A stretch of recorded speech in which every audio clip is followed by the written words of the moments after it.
नमो नमः मित्रों। जैसा कि आप सब जानते हैं, विगत दिनों से हम श्रीमद् भगवद गीता के द्वितीय अध्याय सांख्य योग पर चर्चा कर रहे हैं, जिसमें पिछले वीडियो में हमने 23वें श्लोक पर चर्चा की थी। उस 23वें श्लोक में हमने पढ़ा था कि यह आत्मा जो है, इसको कोई काट नहीं सकता, इसको कोई जला नहीं सकता, इसको कोई भिगो नहीं सकता, इसको कोई सुखा नहीं सकता। इस प्रकार के भाव 23वें श्लोक में हमने पढ़े थे। आज 24वां श्लोक प्रसंग प्राप्त है, इसको हम पढ़ते हैं। तब सर्वप्रथम पाठ करते हैं। अच्छेद्योऽयं दाह्योऽयं क्लेद्यो शोष एव च नित्यः सर्वगतस्थाणु रचलोऽयं सनातनः। नित्यः सर्वगतः स्थाणु रचलोऽयं सनातनः। देखिए क्या कहते हैं कि अच्छेद्य अयम अच्छेद्य का मतलब कि यह आत्मा कैसा है, अच्छेद्य है। अच्छेद मतलब काटा नहीं जा सकता। पिछले श्लोक में कहा था, ये जो ऊपर की पंक्ति है ना, ये पिछले श्लोक से मिलती जुलती ही है। अयम अच्छेद्य अर्थात यह आत्मा कैसा है कि जिसको काटा नहीं जा सकता, ऐसा अच्छेद्य है। और अयम आदाह्य, इसमें लिखा है ऊपर वाली पंक्ति में अयम आदाह्य, अर्थात यह आत्मा कैसा है, आदाह्य अर्थात जिसका दहन नहीं किया जा सकता, जिसको जलाया नहीं जा सकता, ऐसा आज्वलनशील है।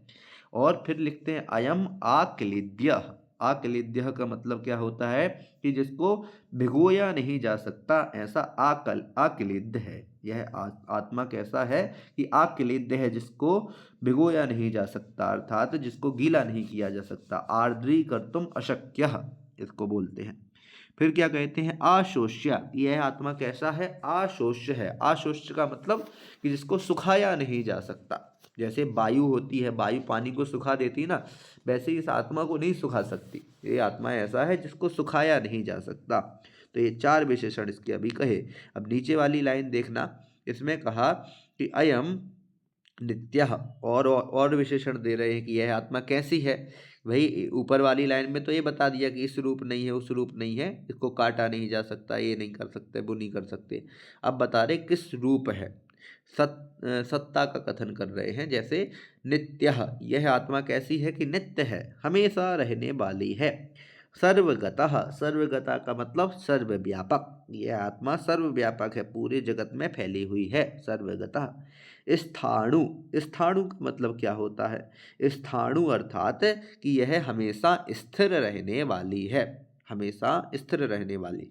अचलह, अचलह का मतलब क्या, चलायमान नहीं होने का नाम ही अचला है। यह चलायमान नहीं है, गति नहीं करती है आत्मा, अचल है। फिर अयम सनातनः, अयम सनातन, सनातन का मतलब क्या है कि यह सनातन है। सनातन अर्थात यह अनादिकाल से है। यह आत्मा कैसी है, प्राचीन है, अनादिकाल से है। ऐसा नहीं कि अभी जैसे आप लोग सब लोग मनाते कि हमारा बर्थडे 2000 में, हमारा 2001, हमारा 2002, तो हम सोचते कि 2002 में हमारा जन्म। इस आत्मा का कभी जन्म नहीं होता, या तो सनातन है कि हमेशा। जन्म किसका हुआ कि शरीर का जन्म हुआ होता है, आत्मा का जन्म नहीं होता। इसलिए आत्मा को कैसा कहा गया, सनातन कहा गया। विशेष रूप में कुछ व्याकरणिक शब्द देखते हैं। जैसे अच्छेद्य शब्द का प्रयोग है, तो जब छिद धातु में यत पित्ते करके हम एक शब्द बनाते हैं छेद, उसी का प्रथमा विभक्ति एक वचन का शब्द है छेद्य। और जब उस छेद्य शब्द में नए तत्पुरुष समास करते हैं तो अच्छेद्य शब्द बनता है। और ऐसे ही क्लेद अक्लेद्य शब्द है। अक्लेद्य शब्द में भी क्लिद धातु से यत प्रत्यय करके लट लकार प्रथमा विभक्ति एक क्लिद धातु से यत प्रत्यय करके प्रथमा विभक्ति एक वचन का रूप बनता है क्लेद्य। उसमें नए तत्पुरुष समास करेंगे तो बन जाएगा अक्लेद्य। आदाह्य शब्द है, दह धातु में यत प्रत्यय करेंगे तो बन जाएगा दाह्य शब्द। दह धातु में जब हम यत प्रत्यय करेंगे और प्रथमा विभक्ति एक वचन का रूप लगाएंगे तो दाह्य बनेगा। उसमें नए तत्पुरुष समास करेंगे तो वह आदाह्य ये रूप बन जाएगा। ऐसे ही आशोष्या शब्द है, शुष धातु में यत प्रत्यय करके प्रथमा विभक्ति एक वचन का रूप शोष्या बनता है। उसमें नए तत्पुरुष समास करेंगे, आशोष्या बन जाएगा। सर्वगतः शब्द है, सर्व शब्द पूर्वक गम धातु से त प्रत्यय करने पर प्रथमा विभक्ति एक वचन का रूप सर्वगतः बनता है। स्थाणु रचलः शब्द है, इसमें विसर्ग संधि का प्रयोग है। स्थाणु धन अचलः, ये यहाँ पर प्रयोग होगा, तो विसर्ग संधि इस प्रकार इसमें रहेगी और अनुष्टुप छंद का प्रयोग है। इस प्रकार अभी हमने इस 24वें श्लोक का अध्ययन किया। आगामी श्लोक की चर्चा हम आगामी वीडियो में करेंगे। धन्यवाद।